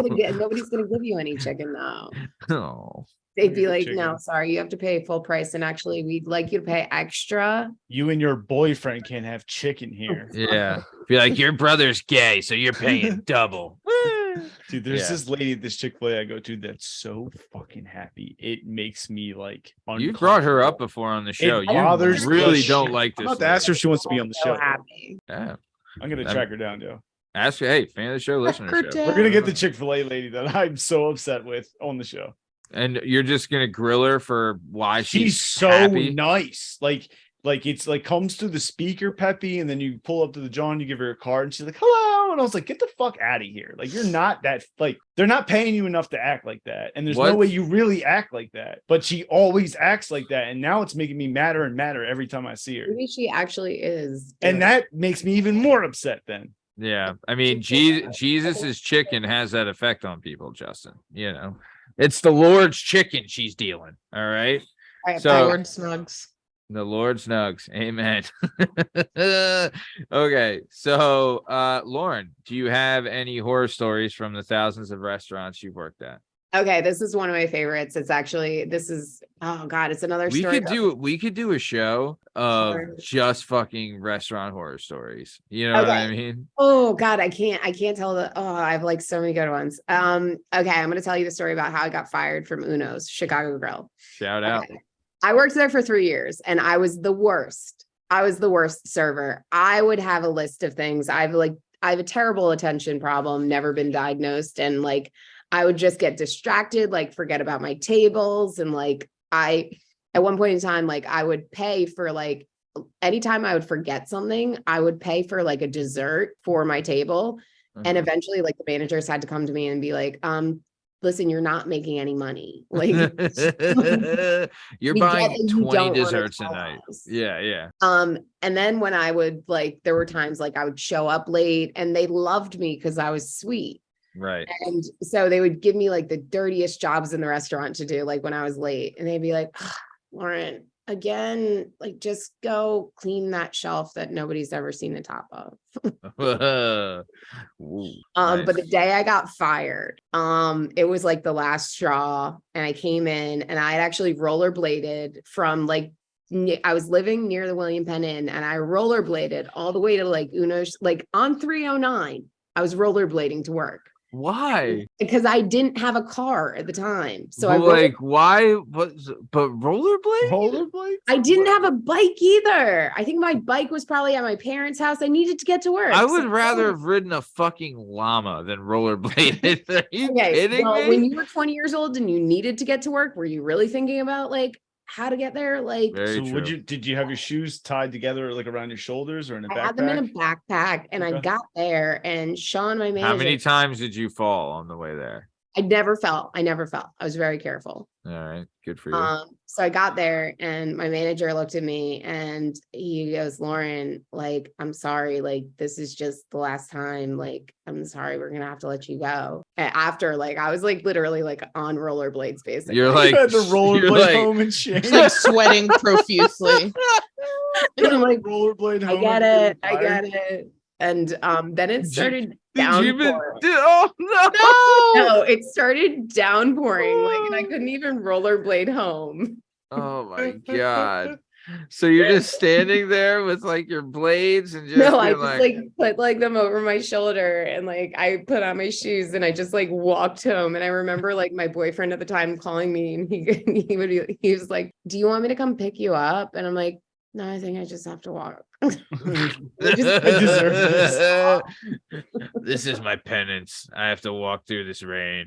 Oh my god. Yeah. That's brutal. That is brutal. Uno sucks, by the way. You're fired. Be like, FYI. all right, just give me a minute to strap my rollerblades back on because I have to. Man. Whew, God.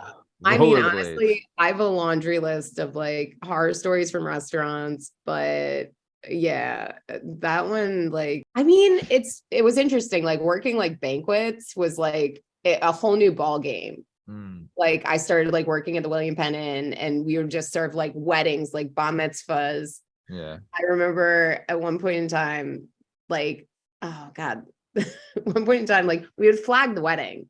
Okay. And like, I remember this like groomsman like walking away with like a champagne bottle, and I was like, nope. And he's like, what? And I was like, yep, the wedding's over. We gotta go. Good for you. No, Man. but like it would literally, it was actually, we were legally not allowed to serve them alcohol at a certain time. Yeah. Yeah. So like the wedding's over, you're done. Yeah. But they would definitely like, I've been that guy where I tried to steal booze. I remember I gave somebody a rock bottom in the middle of the dance floor after they said no more booze, and then I went and tried to get booze, and they're like, you definitely have to leave. And I was like, to you. Yeah.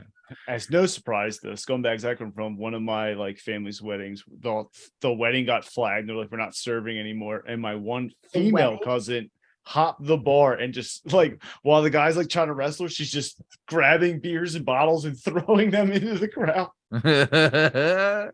Nice. I've Okay. never seen a wedding get flagged. Yeah, they were straight up like, we're not serving any of you any more alcohol. Yeah. Wow. Have speaking of bar and bat mitzvahs, has anyone ever been to a bar/bat mitzvah I have. or a mitzvah in general? I have. They are, I'll tell you, that's a fucking time. It's a time. Riotous. They spare no expense at a mitzvah. On I went- Katie. I went to a dual bar bat mitzvah for Wow. friends of mine. It was brother and sister, and they were close in age. So like, we're just gonna do a double whammy. And one, synagogues, incredibly comfortable, right? They have like movie theater chairs and stadium seating, and they're serving great hats, and they're serving like apple cider put a and hat on? stuff and did you have to? Dog, You I have to. So when you come to a bar mitzvah, like if you come to the beginning part, whatever you call that, the part where they go to the church, the synagogue. The synagogue. They're like, yeah. do you want to put a yarmulke on? And I was like, I don't know if I don't think so. I It's like, was like, my Uh, grandfather's alive. I don't think I'm allowed to. They were like, "Do you want to put a yarmulke on?" And I was like, "Yarmulke, give me a yarmulke." You know, threw it on, rocked it. Not gonna lie, I do remember what I was wearing. Also, I had a navy blue Tommy Hilfiger shirt, a chain that looked like Stone Cold Steve Austin's chain. I had khakis, and then I had Fila's Stephon Marbury's that were fresh. Whose So bar yeah, that's mitzvah was this? it was Max and Pearl Gray's bar mitzvah. I don't know how that goes. Nice. I was Yep. at a dual. I was at a dual and a single. Oh, And the single was for mitzvahs. like a rich kid, and it was wild. But the Oh, dual- a rich kid mitzvah. Oh my One was god. at the DoubleTree in Philly, and I was in like 7th grade, and I Wow. had never been like in a hotel that night. So, like I didn't even know hotels had lobbies until Right. that day. Sure. And you I was showed like, up in "What jean the shorts. fuck?" Yeah. Yeah. Bar mitzvah. Shout out. So, okay. Let's keep it going then. So you kind of maybe graduate. Well, no, you would then work at William Penn Inn for a while. Oh, I do want to ask you this. So were you one of the people working the like a wedding or whatever that during the cocktail hour they have like the trays of snacks? Was that you? Would you do Yeah. that? So I was, yeah. go. No. Yeah, I was a banquet server, and I would, I started off as that person, and then I would eventually be the one like making sure like the bride and groom were okay. And then I was the manager, and I never got to bartending. They eventually like hired me as a bartender, but then I ended up moving. So I have some questions for you. Yeah. Okay. I try to observe the banquet servers during the cocktail hour, right? So answer me some questions, right? Yes. If you're a guest, do you guys like the guests that are close to the door where you come into the banquet, right? Where you're coming in with a tray? And two, what is the best tray to have? Because in my mind, you want a tray that no one's taking shit off. It's like a shitty vegetable something, right? And no one's eating it. So it's like, hey, you want some of this? No. And you can just keep walking around. You don't have to go back and forth all the time. Because if you have the cheesesteak spring rolls, you're fucking in and out, right? You're hotcakes, it's easy. you know? or like the crab rangoon. Like, Oh, if you got it would be, goons, like, out in a second. Oh, goons we are would, like- gone. The goons are Yeah. gone, you know? We You're would not like goons don't challenge last. each other though. Like it would be like we would first of all like put toothpicks in all of it, and it would be like a challenge to see like who could get done the fastest. And we'd like circle the wedding, and like it would be like my goal. I'd be like, yo. And when I had a really bad one, I would like mess with like the guests of the wedding. I'd be like, come on, you want like some of this, like what was it? Like something like I'm trying to think. Vegetable A spring quiche. roll. You want Yeah. no, you know you want a quiche. Come on. Yeah. He's like, yes, I barely know you, lady. Yeah, of course. I've been craving a little quiche, mini quiche all day. Yeah. So it would we'd make it our goal. And sometimes like they would like literally like pounce on you. Like if you had like pigs in a blanket, like forget it. Yeah. Bacon wrapped scallops. Oh man. Yeah, exactly. But now it's like kind of annoying. I like go to weddings and I like helicopter mom like weddings. I'm like, why don't you have like, I think you need an extra like set of chairs on like the groom side right now. I don't know if you can see how many people are standing or, don't you think it's about time to cut the cake? What? Really? Good Really? pacing. Yeah. Like I'm very like anal retentive, like when it comes to weddings. Wow. You seem Yeah. like a great guest. No, well, it's not, it's honestly, it's not fun. It's not even fun for me. Yeah. I don't even like, I'm like mostly just annoyed that like the children haven't been served yet. Yeah. Mhm. Oh, dude. Is eaten. Yeah. Number one thing, get food in Feed these children. fucking kids and then play some shout and get them exhausted. That's the name of the game. All right. Yes. We're not playing around here. Let these kids run around like crazy people, give them a glow stick, let them go nuts, and then let them fall asleep in the car. That's what we're doing here. All right. Give them some chicken nuggets and shut up. I do like now the new thing with weddings is that they have like takeaway food where it's like they're like the cheesesteak station or something, like wrap this up to go because everyone's going to need it kind of thing, which I'm a big fan of that. Big fan. Yeah, no, it's definitely really nice to be at the end of a wedding, like have a mac and cheese station or like a cheesesteak station. I remember, God, I forget where Bach got married, Alan Bach, but his wedding reception was like the best fucking place ever. It was someplace in the city that does like really good weddings. But yeah, shout out to them, fans of the show, listen to the show. All right. Yeah. They had a martini mashed potato bar, and my little brother walks up to me hammered. And one of you leaves me, he goes, I've had fucking 10 mashed potato martinis. What? A mashed potato martini? It would be served in a martini glass, and they give you like a scoop of mashed potatoes, and then you could like walk through the bar and like add like bacon bits and sour cream and a little cheese. But it'd be like in a martini glass, and you could eat it. It was just like a fun like thing. But he was hammered. He like leans in. He's like, I've had 10 mashed potato martinis. That does sound pretty good. I will say. Yeah. It could be a different place. I was like, that's cool. I'm glad you ate so much mashed potatoes. Yeah, aren't we all? Nice. Okay, so let's keep moving then. So you're done at William Penn Inn. When did you start your gig now teaching? Okay, so basically what happened is after I had my daughter, How old's your daughter? She's 7. Okay. Avery. She's So 7.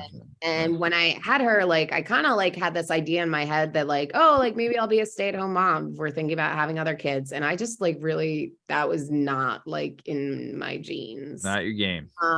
I've always been like a worker. And so basically my ex-husband's family like found me this gig to do aftercare. And I would come in as an aftercare teacher, and I ended up being like pretty good at it. And I would work a couple hours. Like I was right after I had a baby. I would work a couple hours, come home by 6. And it was a pretty, like, it was an easy and fun job. Yeah. And I worked there for probably like 3 or 4 years, kind of like worked my way up the totem pole until I was the director. Yeah. And actually, and they liked me so much in between, they actually would put me in as a long-term sub. So I was like the assistant to the 2nd grade class at that point in time. Okay. And then I ended up leaving that school and following the principal down. Well, no, I ended up like going down to another school. St. John's, sorry, I'm not supposed to mention it, but I ended up going down to another school, and I started off in aftercare there too. And 2 years ago, randomly, like the art teacher was like, during COVID, the art teacher just up and quit, like mid-year, she was just like, I'm done. Yeah. And I basically went to my principal and my vice principal, and I was like, well, I don't have a teaching degree, but like, I would be remiss if I didn't like take this opportunity.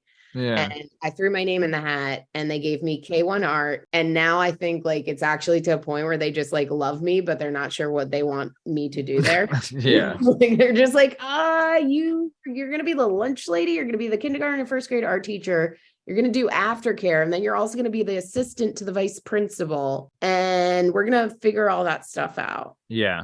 Yeah. So I just wear a lot of hats at the school where I Oh. work.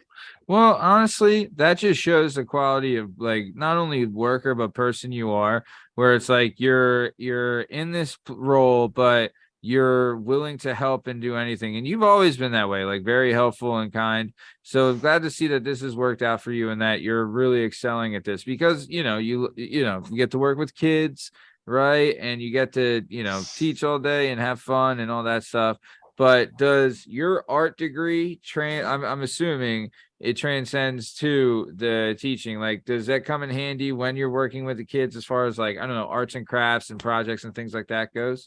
It definitely does. And the nice thing is like I'm able to like be like I'm able to like come up with my own projects. Like Yeah. nobody gives me a curriculum. Like I have like one project that I do with them where it's like they like make a collage and I make a photocopy of it and then they make a collage out of the photocopy and then I photocopy it again and like I just came up with that and they have so much fun with it. Oh, And like it's all like my creative energy. yeah. Which is really really awesome. That is awesome. That's what we were talking about, where it's your idea coming to life. That's like an intoxicating feeling. You know what I mean? Try seeing like a bunch of little kids getting excited about something. Oh, that's fucking Oh, great. Really, That's awesome. definitely, like it's cheesy, but it's so rewarding. It's not cheesy. That's not cheesy. That's the kind of shit that's what it's really like. I mean, I'm not trying to get on a soapbox, but that's legit what life's all about. Like getting to see a kid react to something that you came up with. You should very much take pride in that and the fact that you have the ability to do that. And if someone scoffs at that or laughs at that or tries to put that down, they're just a cunt and they have no idea like anything, what it takes to do that, or they're like just unhappy with themselves and want to put you down to make themselves feel better. And those type of people need to be shot in the fucking head. So either way, let's keep it moving. So you're working at the school, everything's going good there. I do want to talk about this, or I do have some questions for you because we are coming towards the top of time. Bethany, did you have anything you wanted to say to Lauren? Just solidarity on not having that in your genes. I am a one and done mom and I had a really hard time trying to stay home with my kid too. Yeah. So I think sometimes people think that like, this is what a mom looks like. And like that did not work for me. And it's just refreshing to hear somebody else actually like say that out loud. I think that's more common than people would think. The whole like the stay-at-home mom gimmick. I think that's a thing of the past. Like I know that there's still people that want to do that and more home dads and more power to them.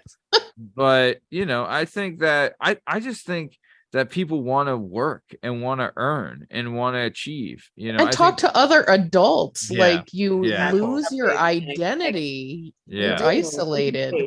I was talking to my mom today and she goes, this is the first time like I have had like time for myself like in 8 Oh, God. I was like, wow. That's tough.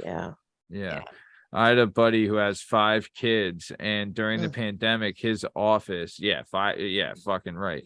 But at his office had the opportunity to vote to either continue to work from home or go back into the office. And he was like pulling hard and trying to get everyone to vote to go back into the office because legit, he said, he's like, I'll talk to some people on the phone about some computer software stuff, but he's like, I get no adult interaction at home, like besides his wife. But he's like, they both, after a while, it's like they both want to talk to somebody else.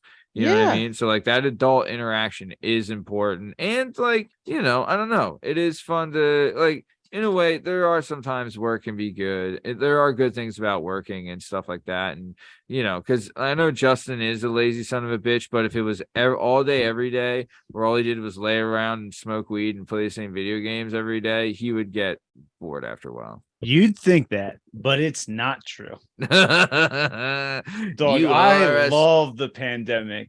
I wasn't. Dog. How tough was it for you to go back to work, Justin? Dude, I didn't go until the point where they almost fired me. And I was like, fine, I'll fucking go, but I'm not happy about it. Wow. Must be nice. Dude, so yeah. Talking to people sucks, yo. Be home alone. Television is your god, and lay on your couch, yo. It's banging. There has to be a job that pays you for that, right? There isn't. I know. OnlyFans. Thought about this. Justin, if you Yeah, want my feet aren't pretty enough. I have to go to work. Oh man. Tuck, all my Just goals. wait till I start peddling feet. enough? Just you wait till I start peddling Stay-at-home feet. dad with no kids. That's all I want to be, yo. You want to be a stay-at-home dad with no kids? You've Caveat, repeated, you don't want children. but No, you've I wanna be repeatedly like the said on house this show husband. you don't want kids. No, I want to be a stay-at-home dad. I'll take care of the dog, or maybe the dishes like one time a week. I might vacuum, and that's it. You know? Not a stay-at-home husband. Yeah. Yeah. Okay. So we're clear on what a dad is. Oh, what a life. Just being pretty, you know, just walking around. Wild. They don't Yeah. even Being pretty. That's Yeah. it. You know, they're like, what do you do? I'm like, I'm just pretty. Just you being know, eye just have a candy. good just have a Yeah. good attitude. Just a total trophy husband. That's what I you thought he are. was gonna say, I just have a good ass, not a good attitude. It's just a piece of meat, you know? I've seen it. It's not great. Nah, Yeah. skinny. No, what are you gonna do? But it's not, I mean, he is taller than 5'11. So I guess us guys that are 5'11 or taller, we're pretty much eye candy. You know what I mean? So that's how that goes. Okay. Well, wait a minute. Can everyone on this call corroborate that you're 5'11? Because I Of feel like course. Of There was an course. Justin was a Nick, little I'm shaky being on blessed. this. What? 5'11. Justin? What? I'm You're- 5'11. No, you're not. Justin, we went and saw a movie the other day together and we're You're basically naked. eye to eye. Yeah, I was You're totally. as tall as my little brother. No, and he's I'm not not. 5'11. I am way taller than young Bradley. I No, you're tower not. over young Bradley. I tower. I am a legit. I'm like so tall. Dog, I you have to know like you can just duck go to under the DMV and doorways. lie and just tell them you're 6 foot and they'll put it on your driver's license. They'll I just mean, do it. They put everything on my driver's license, like points. It sucks. It's all right. But either way, all right. I have some questions for you, Lauren, and also for you, Bethany. Lauren, I will start with you. What was your favorite movie at the age of 10? Oh God, at the age of 10. Yeah. I feel like it was like the Babysitters Club or Yeah. something. It would be now and then some kind of happy Now and horse then. shit. Oh, now and then. Now and That's then a is good a one. good one. Yep, I have a sister, and that I happy horse totally shit was love. on at my house, and I Anne of Green Gables. Did you guys watch Anne of Green Gables or Anne of but Avonlea? I was forced No. to. Yeah, that stuff was legit. Shoot me in the fucking head. What was about what was your favorite movie at 10, Matt? you talking to me, sir? Yeah, Oh, you're that's Matt. tough. Age of 10. Other That's Matt. It tough. would be 1995 for me. Yeah, same. Oh god. It's sad that it's the same movie then as it is now for me. Hook is way up there. Mighty Ducks 2 is way up there. God, age of 10. I might have to say Richie Rich. Richie That's Rich was good. Richie Rich was way up That there. He was- had Shout- McDonald's in his house. Shout out fucking Macaulay Culkin, fan of the show, listener to the All show. Oh my god, he was all over our TVs as a kid. Man. The correct answer, Matt, is Who Framed Roger Rabbit. I love that That That movie. is a That I is love a it. great one. When I was 10 and to this day, still the best movie. God, age of Is it? 10. It holds up. Watch it. I might have to say Mighty Ducks D2. Or God, Ninja Turtles 2, Secret of the Ooze. Ah, so many. Gosh. Well, or Hook. Hook was also way up there for me. Yeah. Yeah, it probably came out when we were about 10. What? I was trying to think of when Hook came out. Hook was like early. 93? Now I was still in California when 92? Hook came out, so I was like 7. So 92. okay, Bethany, your favorite movie, the age of 10? Okay, so my parents let us watch. It's weird because they were super like conservative Christians, but we could watch like R-rated movies by the time I was like 6 or 7. Okay. So by that time, and it's still in my top 5, I would like put the VHS in all the time, probably because I had a thing for the 2 main characters. But Right. True Lies Oh, with Arnold Schwarzenegger and Jamie Lee Curtis. Tom Great. Arnold. Stop it. What's that Tom movie? Arnold. Tom Arnold was the co-star. It's such Bill Paxton. Oh, It is Billy such a Pax. good movie. Oh, Such True a good Lies, movie. dude. A young Elijah Dushku as the daughter. Never Oh seen- yeah, Is that who Dana is? yeah. Dana's Elijah Dushku? Who the fuck Yeah. is Dana? Dana, get to That's the her chopper. name. Oh, Yeah. Holy shit! I never knew that was Eliza Dushku. It's funny Yeah. that you know she's Eliza Dushku and I know her as Dana, but yeah. Like I didn't know that was literally her. to this day, I just learned that. I believe she's Yeah, married to no. Rick Fox also. Get the fuck out of here. Eliza Dushku's married to Rick Fox. Yeah. Get the fuck. I don't know. She's how just getting okay I am fucking with that. tanked on the reg. Uh, Yeah, how about it? as Baby's she on. should. Yeah, how about it? Good for her. Nice. Okay, let's keep it moving. Next question. What is your favorite movie now, Miss Crease? Groundhog Day. Wow, good Have you ever movie. heard the things about how long he was really stuck in that time loop? Yeah, I have. that I can't interesting? remember how long it is. 10,000 years. It's a little What? disheartening too, like hearing about like how miserable he was making like this gem of a movie that we like everybody like loves. And like you're like Bill Murray, like literally, I think it was the reason that him and Harold Ramis like stopped being friends. Oh, really? Over Yeah. Groundhog's Day? Yeah, over Groundhog Day. What was Really? the dick? I'm pretty sure it was Groundhog Day. Yeah. What? Who was it? Dick Harold Ramis? No, No, Bill Murray, duh. Bill's like famously a dick. Yeah. What? Mhm. Everyone like And, loves like, like I don't know Bill when it happened. Murray. It was like one day in like 2012 when I like woke up and everyone was like, Bill Murray's the fucking man. And I was like, he's always been a dick. Him and Chevy Chase got in a fist fight. But that's Him because and- Chevy Chase is Well, a I dick. hope he got in a fist Yeah, fight but- with Chevy Chase. I love Chevy Chase. I'm on Chevy's side, yo. Really? If you can ask that question, Chevy or Bill, yo, I'm Chevy all day. Whoa. That's a All good right, I'm writing that Chevy. down. We can't forget that. Yeah. All right. I'm not anti Bill Murray, but Yes, like you are. Yes, you are, you asshole. In case Chevy there's- has better movies. He's funnier. Really? Yeah. Was it? Remind me. Was Chevy Chase in Ghostbusters? No. No, was Bill Murray and Fletch? Did he No. need Bill to Murray be? was in Fletch What was- About Bob, which is a Dude, I do treasure. love that Yeah, fucking was- movie. oh, That's was my Chevy- favorite my Bill Murray. Was That's Chevy Chase Scrooge. in Stripes? I know, I like Stripes too. Yeah, you're an asshole. Why would you even say that? After that, Yeah. I He's love listening Chevy. right now, Justin. Bill Murray's hearing all of this. Yeah, Oh, he's sorry, on the dude. phone right now. All right. So, okay. Bethany, your favorite movie, present day? That's tough, but I feel like it's probably High Fidelity. Do you guys remember that one? It's that one's also fairly old, but I think it's in the That's 2000s. what's There's It Ewan was like McGregor in it? John Cusack, Oh, Jack Black. They own like a record Driver? store. Oh my and he God! goes yes. through And he like talks about the his number of top times 5 she rubs her relationships. feet and the yeah. I know. Yeah.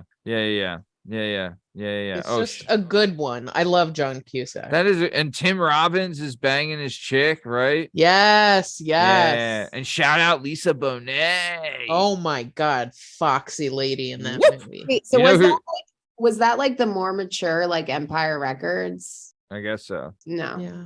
Yeah, well, no, because it was because Empire Records was about like based around a group of characters. So Empire Records was almost like Breakfast Club in a record store, I would Mm. say, Oh, I gotcha. right? But a High Fidelity it's really based around 2 characters, and it's more of like it's kind of Kind of like like a romance / yeah. like It's almost like a guy- swingers. It's not swingers in a record store, but it's like the story of surviving a breakup and love lost in a record store and like the toils of love on heartache and everything like that. And John Cusack, fucking dude, how about an underrated actor? He Slaps. fucking Yeah. kills it.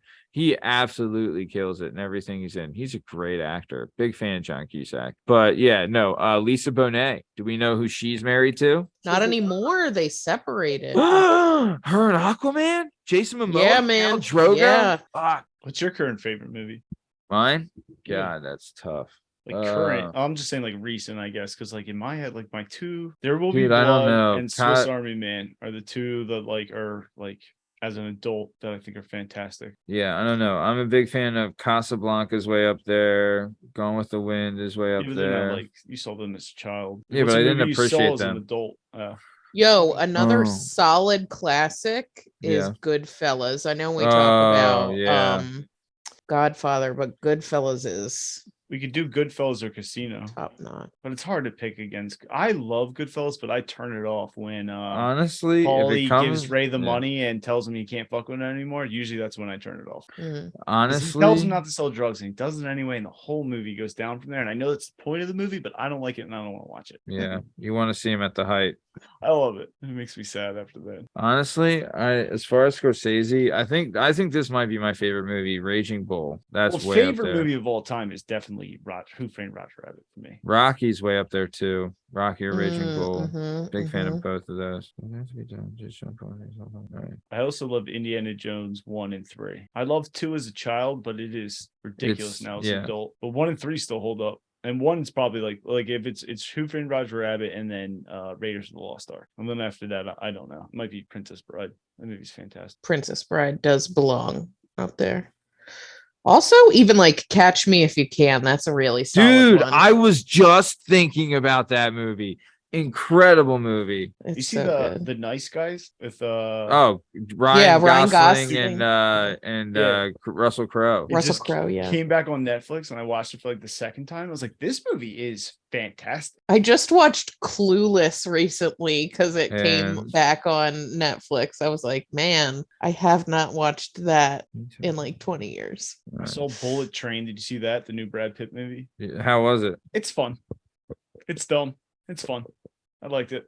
Where are not you gonna win an guys at with Oscar. Wes Anderson movies? In Oh, I or love out? them. All of Dude, them you know except it's a for the sleeper? Fox and the Dog I Island. do. one. I loved the Fabulous Mr. Fox. I love that one. I've seen all the other ones. Fantastic Mr. Fox. But no, I love Wes Anderson. Life Yeah. Aquatic, What's Tenenbaums, the one with the Rushmore. Fucking love Rushmore. Grand The newest Budapest one? Hotel, The Isle of Dogs. The Grand Budapest Hotel was good. What was the one after that? What's the newest one where it's about the magazine? It has Benicio del Toro and that chick from James Bond. It's like he flips through a magazine through the movie. I can't think of the name. It's whatever What the was newest the one one is. with the kids at It's camp? like 6 too? separate stories. It's really Is good. that Moonrise? Yeah, I like that No. a lot too.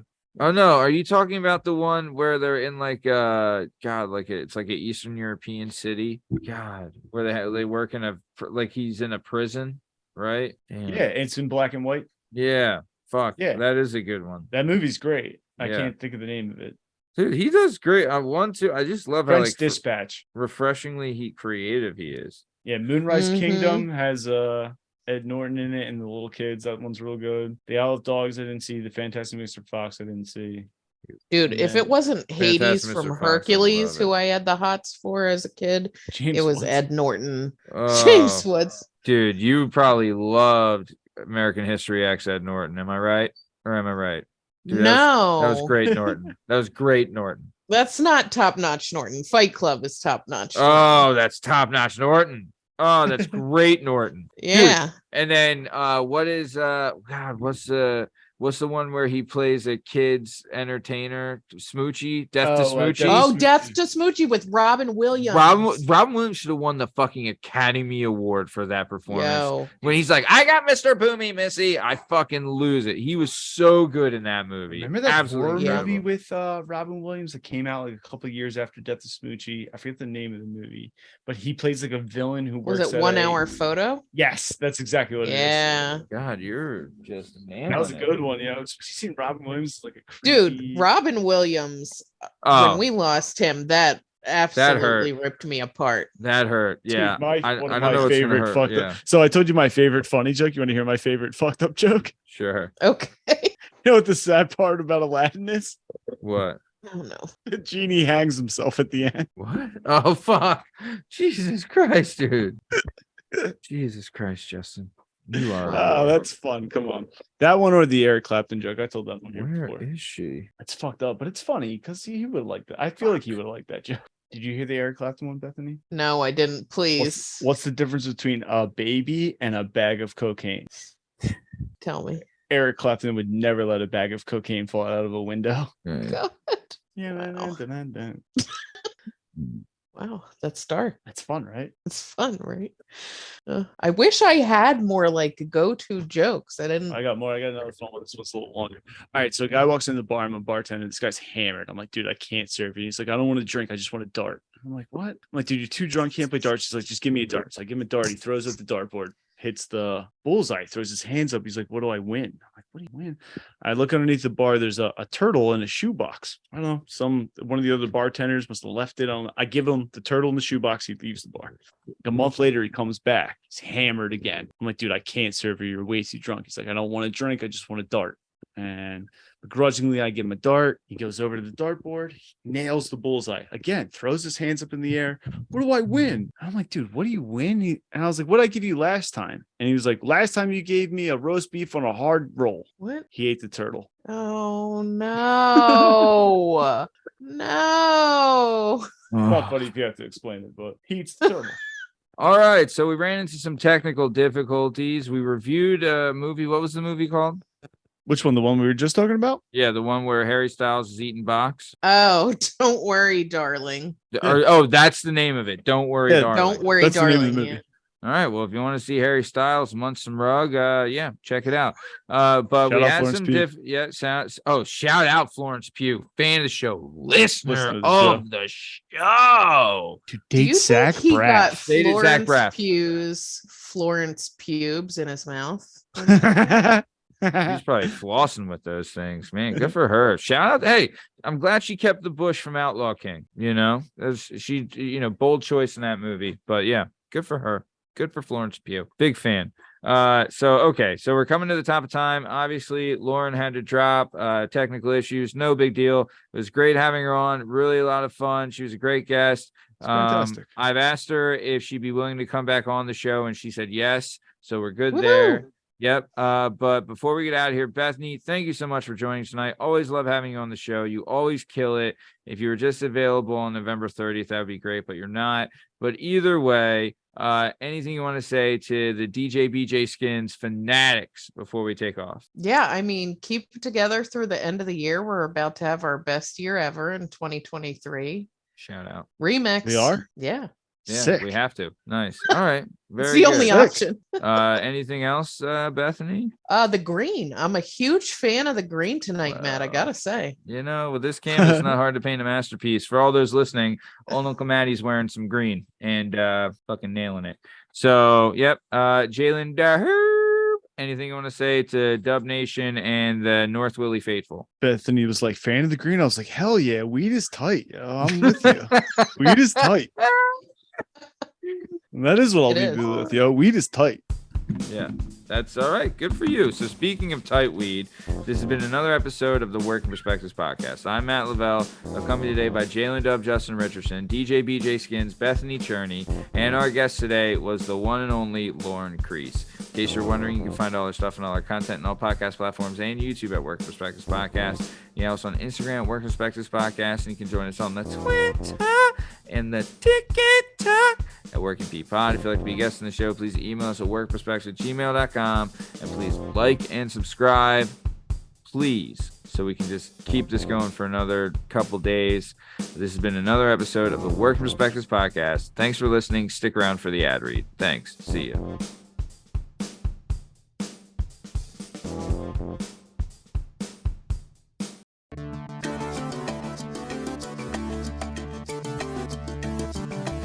Do you have a message or a story inside of you that you've been waiting to tell? Have you always dreamed of writing a book, but are intimidated by the complexities of the book publishing world? Perhaps you want to use a book to launch your public speaking or consulting career. If so, please reach out to Scott and Bell Publishing, located right here in beautiful Philadelphia, Pennsylvania. Scott and Bell Publishing handle all genres and authors with all experience levels. Scott & Bell Publishing gives authors 100% creative freedom and a higher royalty split.